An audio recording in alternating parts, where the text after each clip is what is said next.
Hello guys, welcome to this video. So in this video I'll show you how to access your command palette inside your VS Code. So I will show you how to do this. It's very easy. Command palette is a very important location in VS Codes where you so much of things are there. So there is the first shortcut is Control Shift P. So if you just type Control Shift P on the keyboard, you will see this command palette will open. This is the first shortcut key, Control Shift P on Windows. So here, this is your command palette.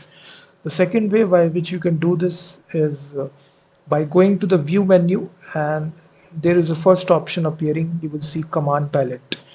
So the shortcut is Control Shift P, but still if you don't want to use the shortcut, simply go to the view menu, and the very first option which comes, this is your command palette, and after you select it, you will see now you can access your command palette and simply select any option.